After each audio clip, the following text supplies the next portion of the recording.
오늘 성경 말씀은 요한복음 2장 2절에서 11절입니다. 신약 144쪽입니다. 예수와 그 제자들도 혼례의 청함을 받았더니 포도주가 떨어진지라 예수의 어머니가 예수에게 이르되 저들에게 포도주가 없다 하니 예수께서 이르시되 여자여 나와 무슨 상관이니까 내 때가 아직 이르지 아니하였나이다. 그의 어머니가 하인들에게 이르되 너희에게 무슨 말씀을 하시든지 그대로 하라 하니라. 거기에 유대인의 정결 예식에 따라 두세 통 드는 돌 항아리 6이 놓였는지라. 예수께서 그들에게 이르시되 항아리에 물을 재우라 하신즉 아귀까지 채우니 이제는 떠서 연회장에게 갖다 주라 하시매 갖다 주었더니 연회장은 물로 된 포도주를 맛보고도 어디서 났는지 알지 못하되 물 떠온 하인들은 알더라. 연회장이 신랑을 불러 말하되 사람마다 먼저 좋은 포도주를 내고 취한 후에 낮은 것을 내거늘 그대는 지금까지 좋은 포도주를 두었도다 하니라. 예수께서 이 첫 표적을 갈릴리 가나에서 행하여 그의 영광을 나타내심에 제자들이 그를 믿었느니라. 아멘. 또 특별히 오늘 하나님이 은혜를 주셔서 장원 동산교회 조현영 목사님께서 말씀 전해 주십니다. 참 대화를 하면 할수록 인품도 좋으시고 신앙도 정말 주님 앞에서 정직하시고 믿음의 길을 온전히 걸으면서 교회를 이끌어 가시는 목사님입니다. 오늘 말씀 전해 주실 때에 우리에게 큰 은혜 있을 줄 믿습니다. 우리 목사님 큰 박수로 모시겠습니다.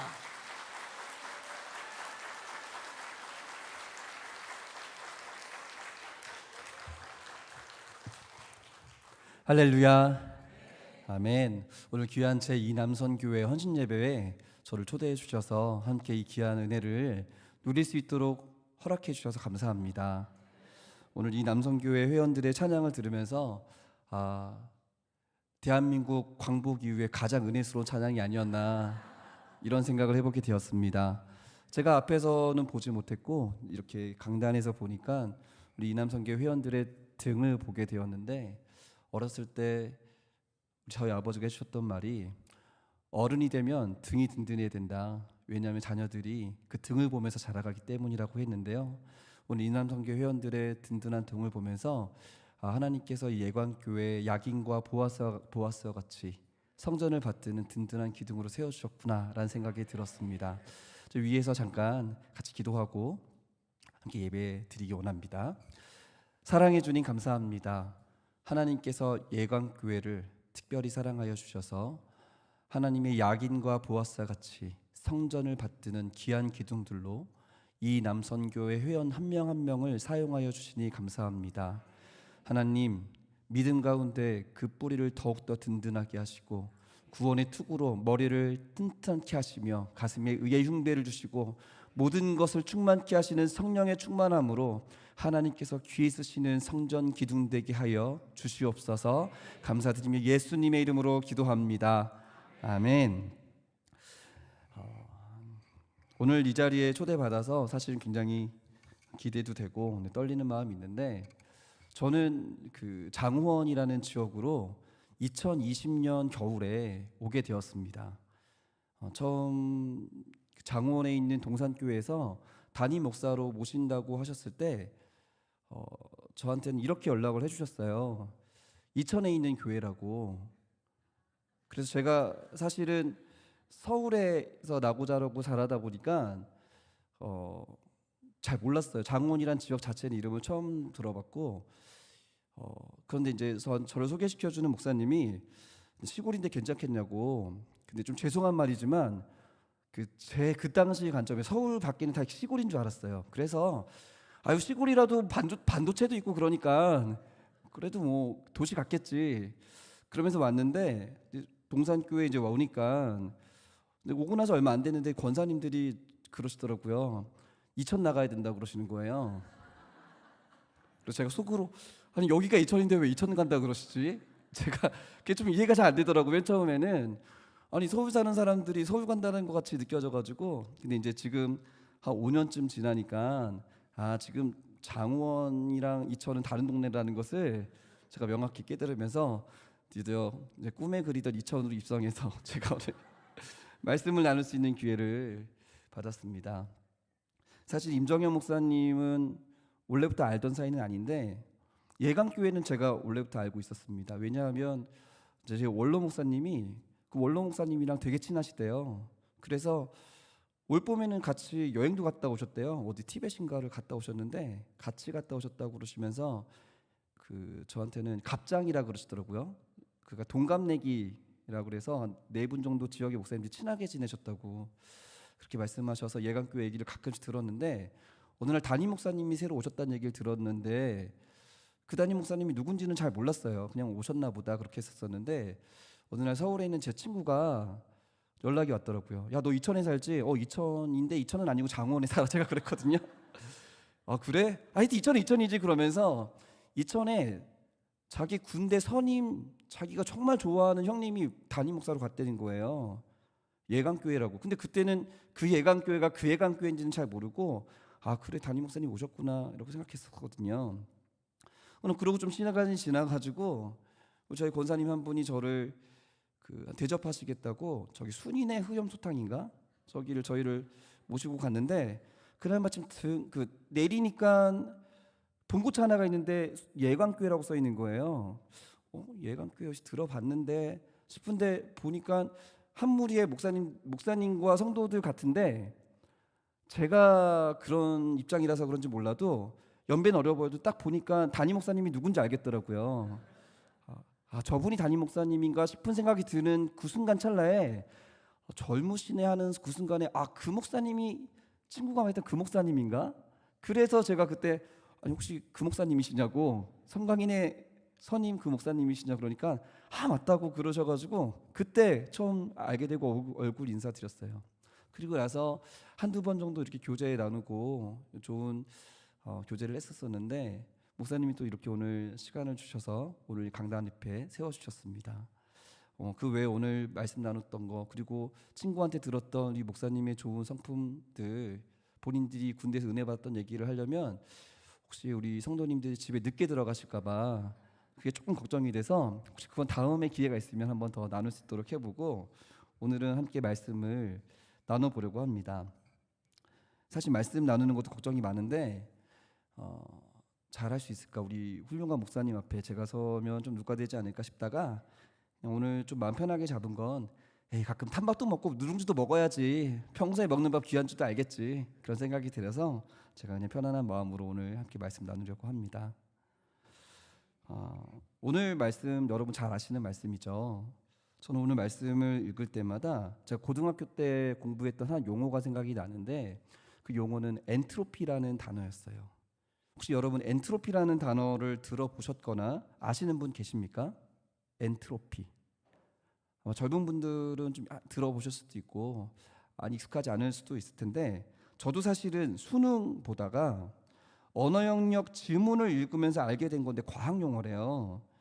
이 뉴튼, 그러니까 사가 떨어지는 거 보면서 아, 중력이라는 게 있구나. 만류인력의 법칙을 발견했던 뉴턴이 정리한 법칙인데 원래는 제 연력학 2법칙이라고 하기도 하고 간단히 하면 시간이 지날수록 물질이나 에너지는 점점 정동된 에너지에서부터 무질서한 에너지로 변한다 이런 거래요. 그러니까, 이건 적으실 필요는 없어요. 이게 뭐 본질은 아니니까. 근데 이렇게 말씀드리면 좀 어렵게 느껴질 수도 있겠지만 사실 일상을 통해서 쉽게 이해될 수 있는 것이 이 법칙이기도 합니다. 예를 들어 보면 방이요. 아무리 치워도 시간 지나면 저절로 더러워지잖아요. 어질러지잖아요.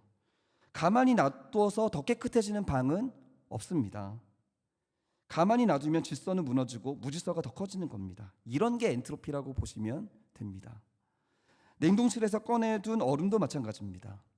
스스로 더 단단해지진 않죠. 반드시 녹아서 물이 되고 흩어져 버리고 맙니다. 이런 것도 엔트로피를 일상에 적용한 원리이기도 합니다. 인생에 한번 적용해 볼까요? 사람은 누구나 나이를 먹습니다. 몸이 점점 말을 안 듣습니다. 결국 누구나 죽습니다. 운동 열심히 해보고 또 뭐 보조 영양제도 먹어보겠지만 시간을 조금 늦출 뿐이지 점점 에너지가 노화되고 무질서하게 변해서 우리 몸은 다시 흙으로 돌아갈 뿐입니다. 마음은 어떻습니까? 젊었을 때의 뜨거움, 처음 열정은 시간 지나면 식어가고 쇠퇴하는 방향으로 흐릅니다. 세상의 모든 것이 다 이런 식으로 흘러간다라는 것이 엔트로피라는 법칙의 이론입니다. 제가 이제 81년생인데요. 대학 학번으로는 99학번이거든요. 이제 99학번, 비둘기 학번인데 그때 온 세상이 이런 그 흉흉한 소문들로 괴로웠던 때였어요. 99년이면 온 세상이 멸망한다.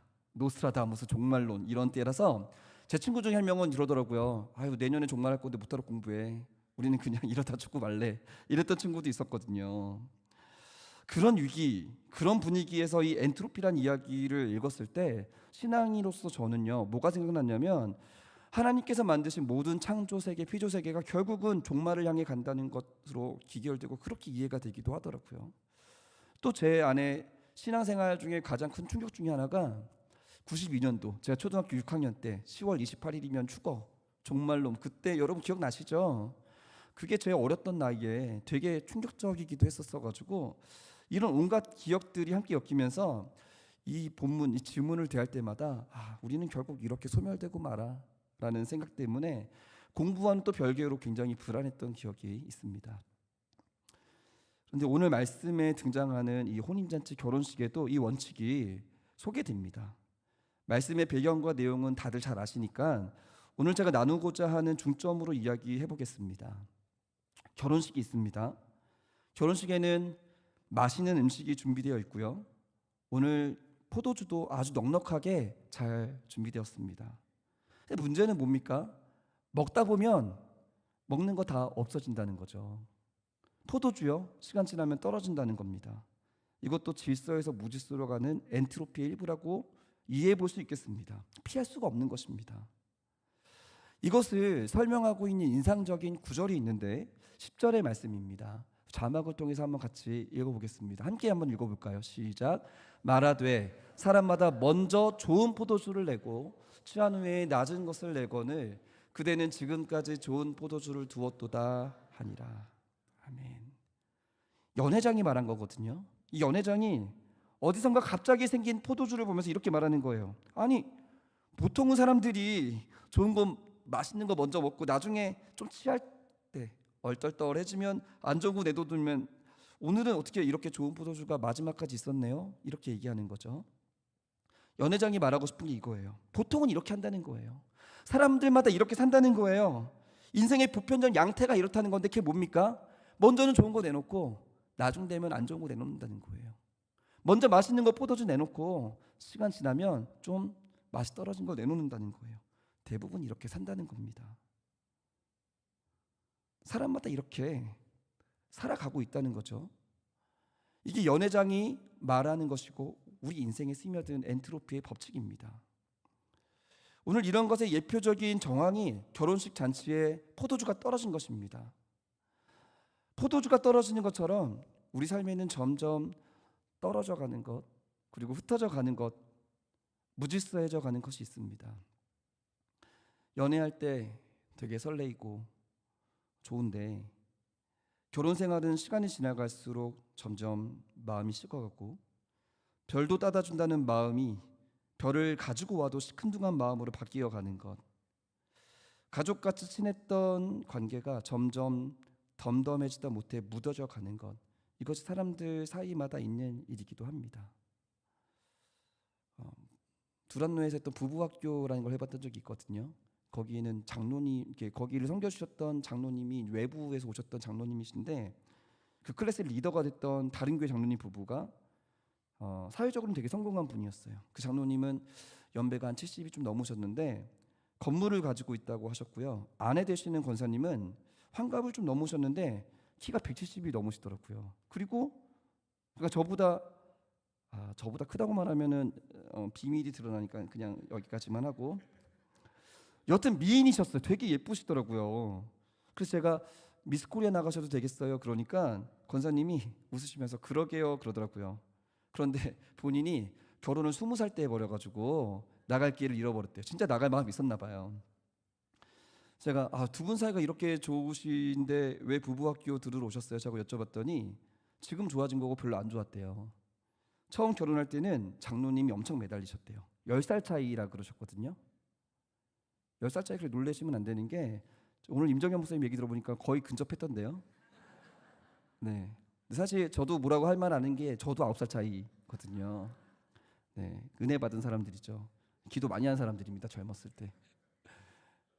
그런데 하여튼 그 장로님이 은행에서 근무를 했었는데 그때 친구 동생이 집에 있는 게 너무 예뻐가지고 한눈에 반했대요. 그래서 남산에 돈가스도 사주고 그 당시 경양식도 사주고 짜장면도 인천 가서 사주고 뭐 이렇게 했다 그래요. 할 수 있는 거 다 해줬대요. 권사님이 막 고등학교 졸업했을 때였는데 은행에 다니던 돈 많은 오빠가 그렇게 멋있어 보였답니다. 그래서 20살 때 20살 때 덜컥 결혼을 하셨답니다.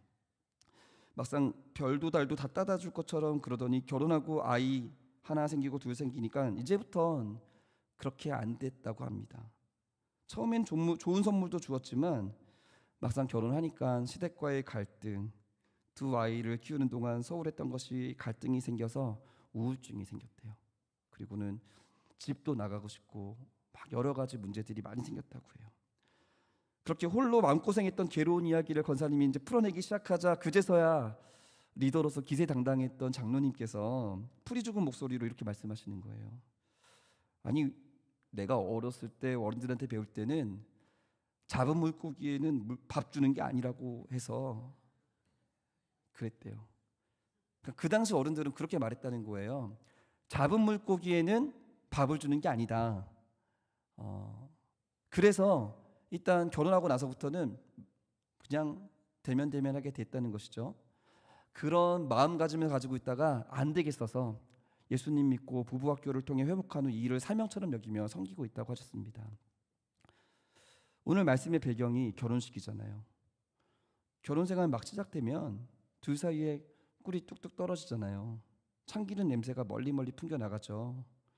그런데 시간이 지나면요, 꿀은 굳어버리고 기름은 말라버립니다. 결혼생활만 그런 거 아닙니다. 사람마다 사람 사이에 이런 일들이 있습니다. 동호회 생활, 심지어 신앙생활과 교회생활에도 이런 일이 있을 수 있습니다. 왜냐하면 오늘 말씀처럼 우리 인생의 포도주는 시간 지나면 떨어지기 마련이고 사람들은 좋은 포도주에서 낮은 포도주를 내어오기 때문입니다. 이것이 세상의 한계이고 우리의 수준입니다.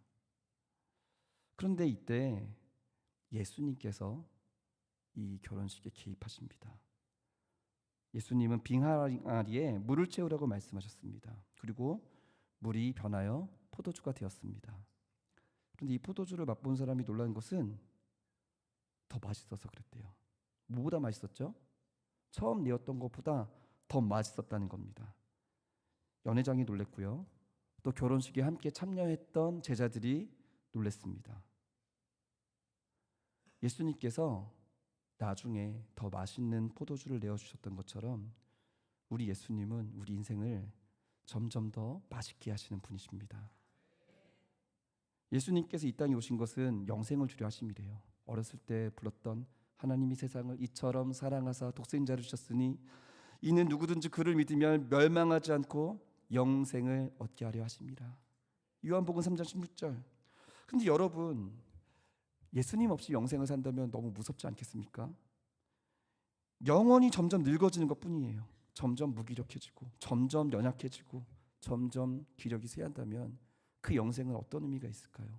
그런 영생을 여러분 살고 싶으십니까? 그런데 예수님께서 약속하신 영생은요, 무의미한 시간의 연장이 아닙니다.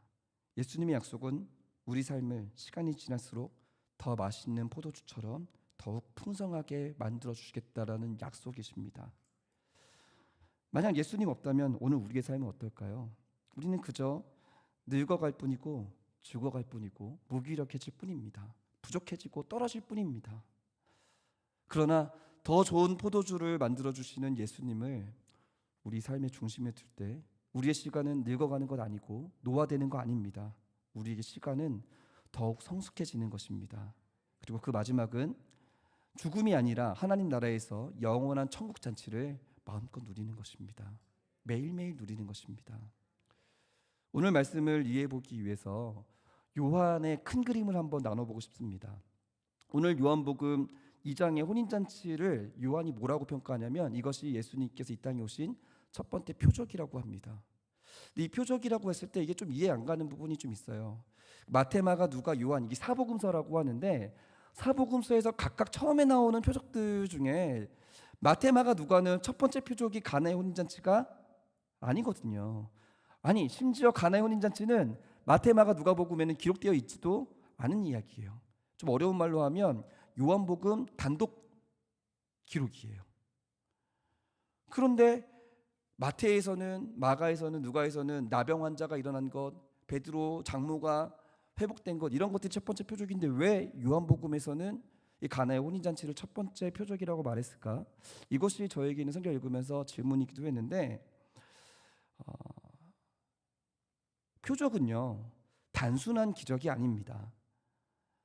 못 보던 것이 갑자기 안 되던 것, 물리적으로 가능하지 않은 것들이 이루어지는 것이 기적이 아니고요. 이런 표적이 아니고 표적은 뜻 표자를 써서 이 기적이 있는데 이 기적에 계시적인 뜻이 담겨 있을 때 표적이라고 말하는 것입니다. 그러니까 가나의 혼인잔치는 물이 변화에 포도주가 되었다는 물리적 변화가 기적이다라는 것으로 끝나는 것이 아니라 이것이 오늘 믿는 우리 가운데 예표하고 있는 뜻하는 바, 계시하는 바가 있다라는 것입니다.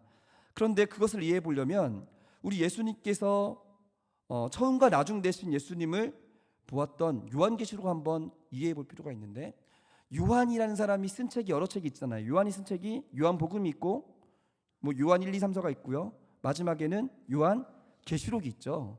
그런데 요한복음의 시작 첫 번째 표적은 가나의 혼인잔치인데 요한계시록 이 말씀이 마지막 다다가는 그 지점에 또 나오는 하나의 혼인잔치가 있습니다. 여러분 알고 계시죠? 바로 어린 양의 혼인잔치입니다. 하나님께서 이 거룩한 신부들, 우리 믿는 성도들을 거룩한 신부로 불러주셔서 하나님 나라에서 영원히 혼인잔치를 여시는 거예요. 매일매일 마셔도 떨어지지 않는 포도주를 가지고, 매일매일 먹어도 부족하지 않은 음식을 가지고, 그리고 매일매일 사랑해도 그 사랑이 닿아지지 않고 더욱더욱 사랑해지는 그 예수님과 함께 날마다 혼인잔치를 벌이는 것. 이것이 요한이 처음부터 알파가 돼서 오메가가 되어 마지막에 그려주는 하나님의 그림. 어쩌면 요한은 예수님께서 이 땅에 오신 것이 마치 신부를 찾아오신 신랑과 같은 이야기.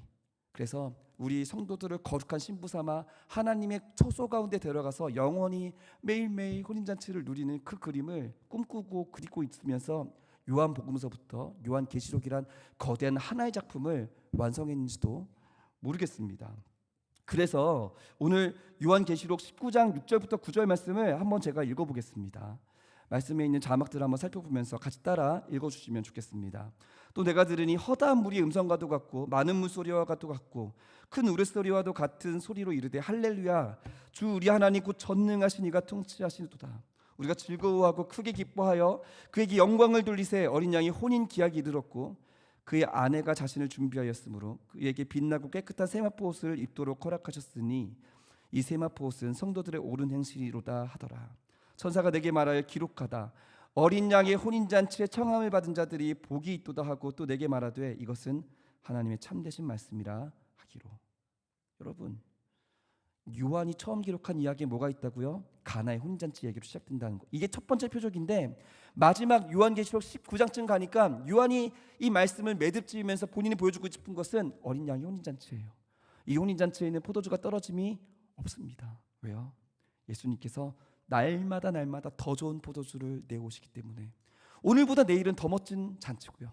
내일 모레는 더 행복한 혼인잔치고요. 그 다음 모레는요 더 기발한 잔치, 더 신나는 잔치가 매일매일 있는 거예요. 처음이라고 강조하신 것은요 처음이자 마지막이고 알파요 오메가이신 예수님이 무엇 때문에 이 땅에 오셨는지를 예표하는 것인데 그것은 바로 이 땅의 불완전한 결혼식, 포도주가 떨어지고 점점 낮은 포도주를 내어오다가 결국 맹탕물만 들이켜야 되는 이 세상을 우리 주님께서 완전히 바꾸시고 오히려 더 나은 잔치로 우리를 초대하시기 위해 더 맛있는 포도주를 맛보게 하시기 위해서 이 땅의 포도주 수준이 넘어서 하늘나라에서만 맛볼 수 있는 아름다운 포도주를 맛보게 하시기 위해서 주님께서 이 땅 가운데 신부를 찾아 오셨다는 것입니다. 그래서 요한계시록 19장은 이 장면에서 어린 양의 혼인잔치로 이야기를 확대하는 것입니다. 이것이 성경과 요한이 보여주는 비전이자 약속입니다. 처음 이야기 나눈 것처럼요, 사람들은 점점 나쁜 포도주 내어옵니다. 예수님은 더 좋은 포도주를 내어오시고 더 완전한 잔치를 준비하십니다. 우리 인생을 더욱 풍성하게 이끄실 것입니다. 예수님 어떤 분이십니까? 더 좋은 포도주를 내어주시는 더 좋은 분이십니다.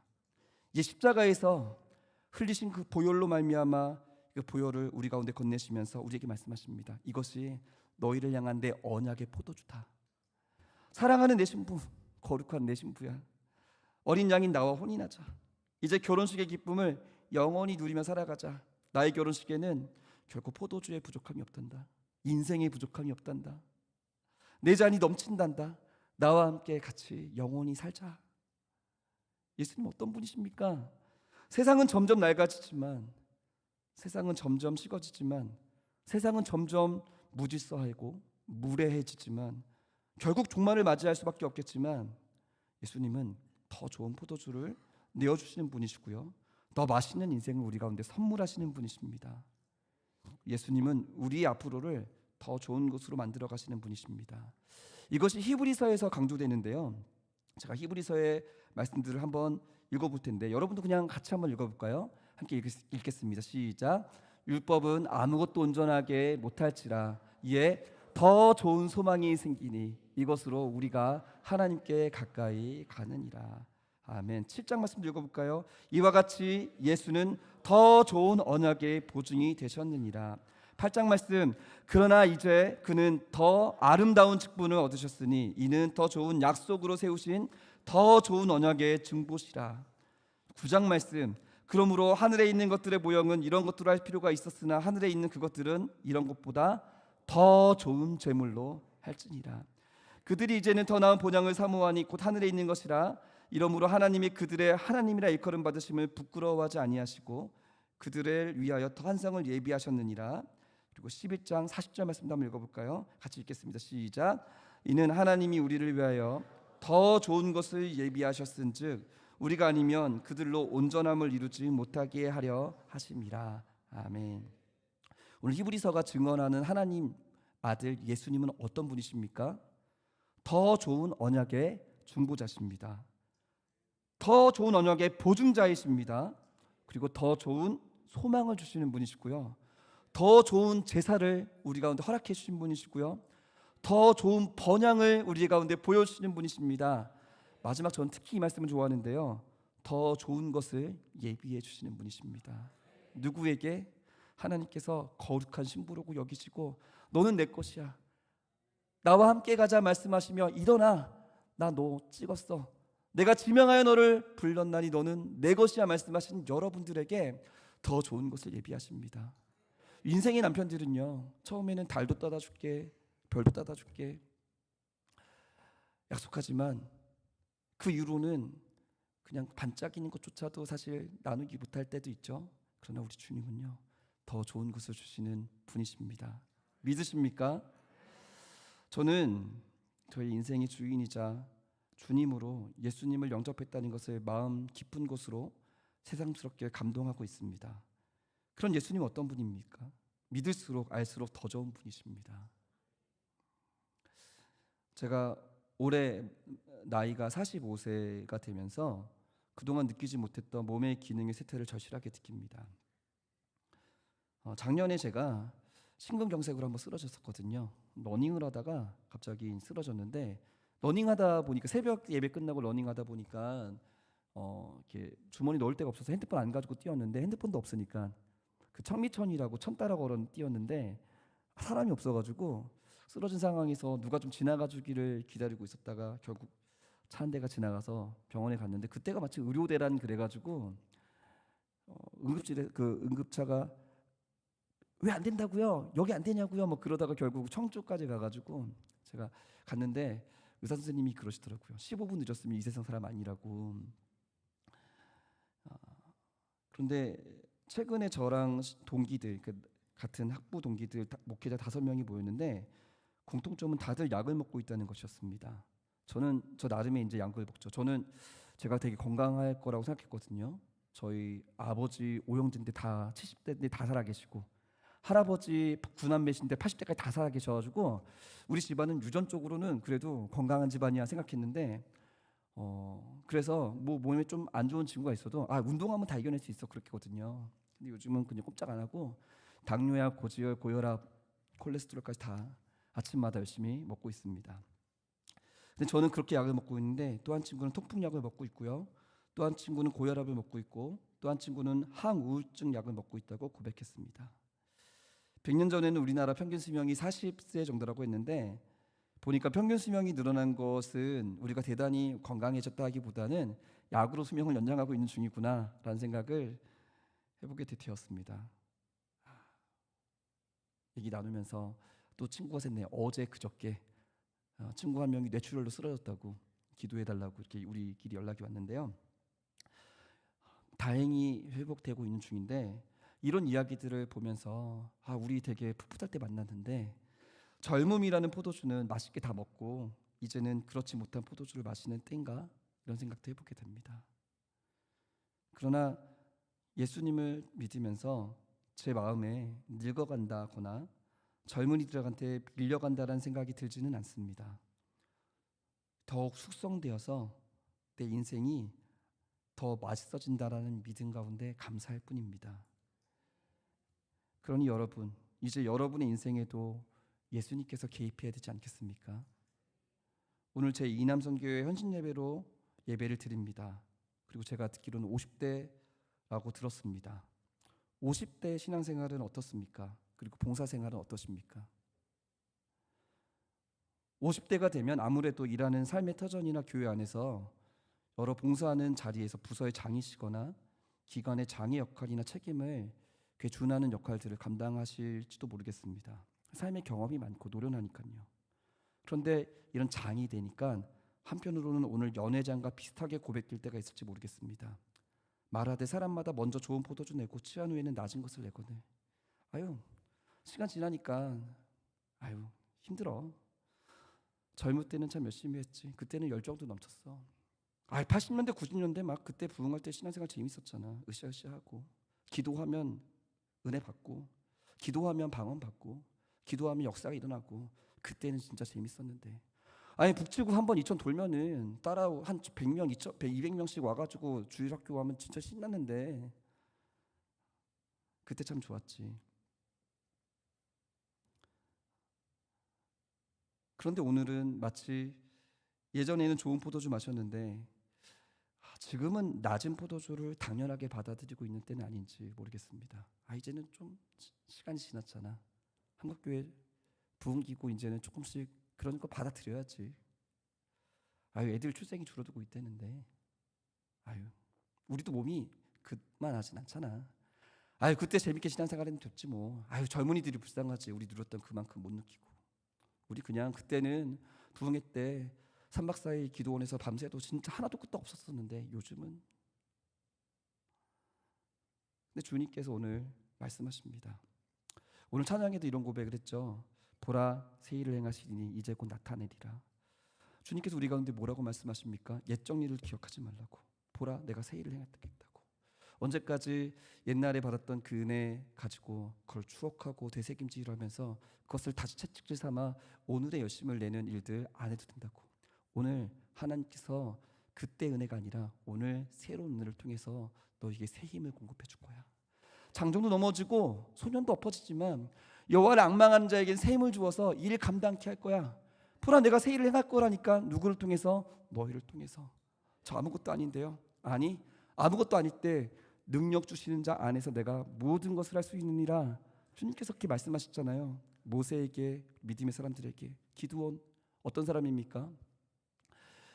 하나님께서 부르실 때 그가 어디 있었냐면 포도주틀에서 밀을 까부르고 있었대요.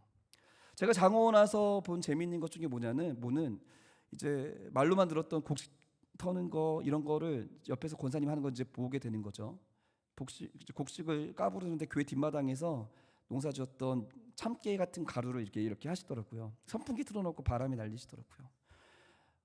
타작 마당이 필요한 것은 바람이 불기 때문에 그렇죠. 그런데 포도주 틀에서 밀을 까부른다, 이게 어떤 모습인지 상상이 가십니까?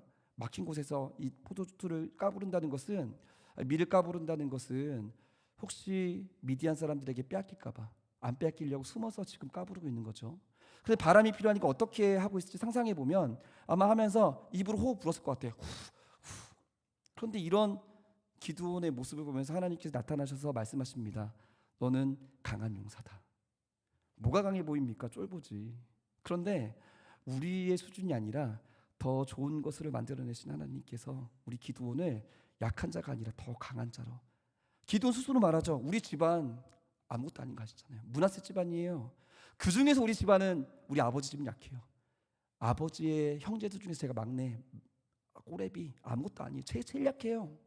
주님 뭐라고 말씀하십니까? 내가 너와 함께한다. 내가 너를 강한 용사로 불렀다 라고 말씀하시죠. 우리 인생은 계속 그래요. 점점 쇠퇴해 나가요. 점점 기력이 약해져요. 그러나 하나님께서 말씀하시는 것은 옛날 은혜가 아니라 오늘 너에게 부어줄 새 은혜로 말미암아 너희를 통해서 새 일을 하고 싶다.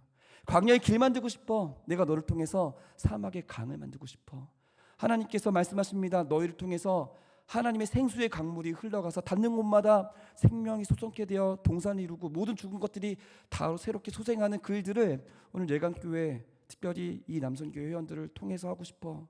옛날에 이 예를 추억하면서 그래, 내가 삼남선교회에게 사남선교회에게 우리 얼마나 열심히 일했는지 말해주는 그런 수준을 넘어서 오늘 내가 너를 통해서 모세처럼 기드온처럼 일하고 싶다. 주님께서 그렇게 부르고 계시는 것입니다. 왜요? 하나님께서는 나중 것을 만지시고 바꾸사 더 나은 포도주로 일하시고 새롭게 하실 수 있는 분이시기 때문이십니다. 우리 주님은 그런 분이십니다. 여러분, 예수님께서 오늘 우리의 삶을 더 풍성하게 하시는 것을 기대하라고, 새 포도주를 소망하라고, 더 좋은 소망이신 주님을 기대하라고 말씀하십니다. 여러분, 우리 주님을 기대하십니까? 그러니 여러분, 이제 우리 인생에 예수님이 더 개입해야 되지 않겠습니까? 주님, 내 인생에 개입해 주십시오. 인생의 활력이 떨어져 갑니다. 기쁨이 말라갑니다. 평안이 줄어듭니다. 50이 되고 책임질 일은 많고 우리 부모님도 모셔야 되는데 자녀들에게 대소사들도 있고요. 그리고 저의 힘 떨어지고 어떻게 하면 좋죠? 인생의 활력이 줄어드는데요. 내 수면 시간은 점점 줄어드는데요. 내 삶이 메말라가는데요. 포도주가 말라가는 것처럼 제가 그런데요. 주님 어떤 분이십니까? 더 나은 포도주를 우리 가운데 새롭게 공급하시는 분이십니다. 시편 23편 고백이 참 좋아요. 여호와 나의 목자시니 내게 부족함이 없으리로다. 그런데 이렇게 고백으로 시작할 때 마지막은 뭐로 끝납니까? 내 잔이 넘치나이다. 부족함이 없는 인생의 수준을 넘어서 하나님께서 한 사람 한 사람의 인생을 넘치는 인생으로 새롭게 하실 계획을 가지고 계십니다. 여호와를 나의 목자로 모실 때 주님은 분명히 그렇게 하실 수 있는 분이십니다. 저는 이것을 믿습니다. 근데 우리 믿음은 이걸로 끝나지 않습니다. 믿음은 우리 삶의 새로운 도전을 견인해 나갑니다. 그것은 더 좋은 잔치를 준비하는 삶을 살도록 도전해 나가는 것입니다.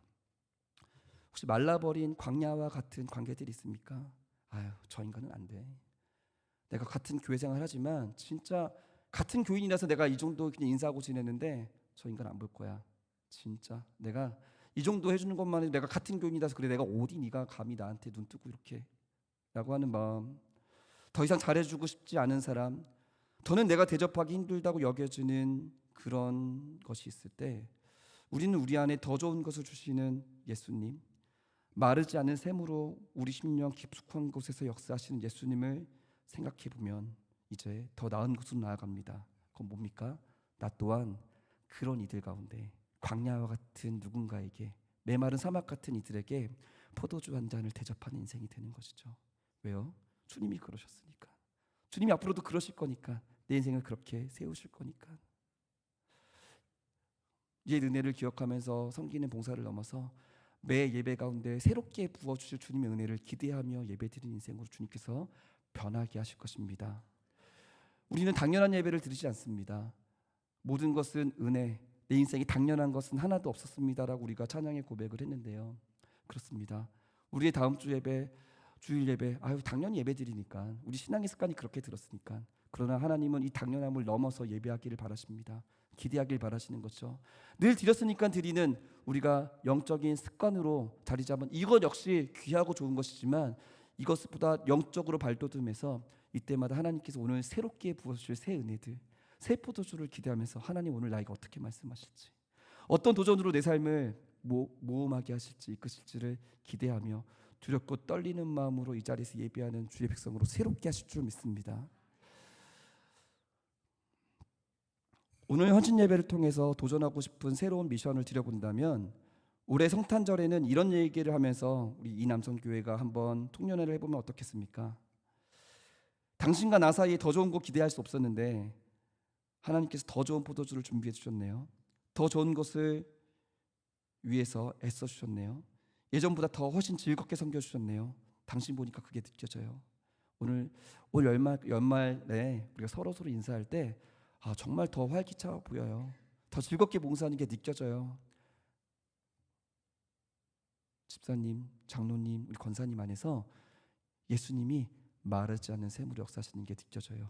이 얘기를 한번 나눠보고 한번 들어보는 것. 오늘 내가 한번 꼭 이 이야기 한번 들어봐야겠다. 이것이 오늘 한 해의 미션이 되보면 어떨까요? 우리가 사람이기에 이런 삶을 살아간다는 건, 좋아하지 않는 사람을 잘 대해준다는 건 힘든 것이죠. 성경도 사람마다 그렇다는 것을 인정해 줍니다. 그러나 우리가 할 수 있는 것은 우리가 아니라 우리 안에서 능력이 되시는 예수님으로 말미암아 도전하고 가능한 줄 믿습니다.